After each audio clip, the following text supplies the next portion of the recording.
चिमुकलीवरती अतिप्रसंग करण्याचा प्रयत्न केल्यानंतर नाशिकमध्ये तणावाचं वातावरण झालेलं आहे आणि या सगळ्या पार्श्वभूमीवरती सोशल मीडियातून अफवा पसरवल्या जात असल्यामुळे नाशिकमधील इंटरनेट सेवा बंद करण्यात आलेली आहे।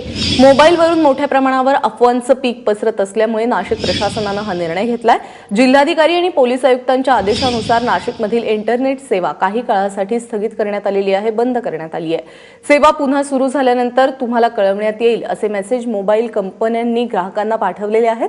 दरम्यान अशा प्रकारे इंटरनेट सेवा बंद करण्याची महाराष्ट्रातली ही पहिलीच वेळ आहे। मात्र नाशिकमधली जी परिस्थिती उद्भवलेली आहे त्या पार्श्वभूमीवर हा महत्त्वाचा निर्णय घेण्यात आलाय।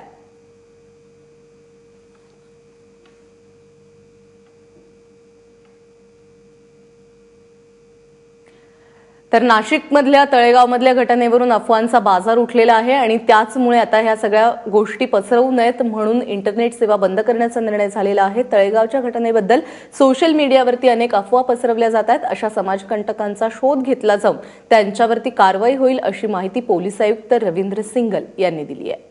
हे जसे इन्फॉर्मेशन टेक्नॉलॉजी एक 2008 अमेंडेड जे आहे त्याच्यामध्ये जे बसतं त्यांच्यावर आणि जे असे मेसेजेस फॉरवर्ड करत आहे आणि ज्याचे काय बेस नाही आहे त्यांच्यावर आम्ही IPC आणि ITF मध्ये कारवाई करणार।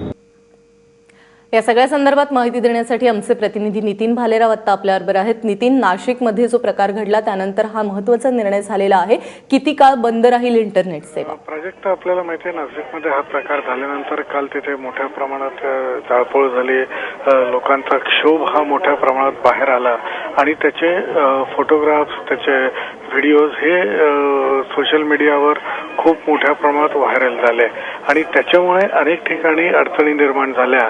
तर हे सगळं रोखण्याकरता आज आणि उद्या 2 दिवस हे नाशिकमधले इंटरनेट सेवा जी आहे तर विशेषतः 3G आणि 4G सेवा ही बंद करण्याचे आदेश तिथल्या मोबाईल ऑपरेटर्सला जिल्हा प्रशासनाने दिलेले आहेत।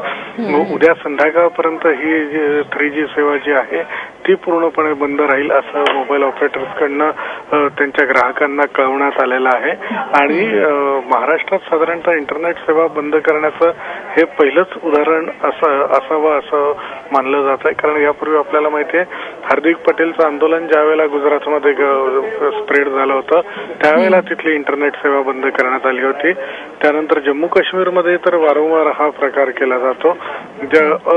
सोशल मीडियामधून जो अपप्रचार होतो, ज्या अफवा पसरल्या जातात आणि त्याला कुठेतरी आळा बसावा, त्या पसरू नाहीत याच्याकरता हे पाऊल आम्ही उचललं असं परिस्थिती नियंत्रणात राहावी त्यासाठी म्हणून प्रशासन हे सगळं करतंय। नितीन, तुर्तास धन्यवाद या सगळ्या सविस्तर माहितीबद्दल।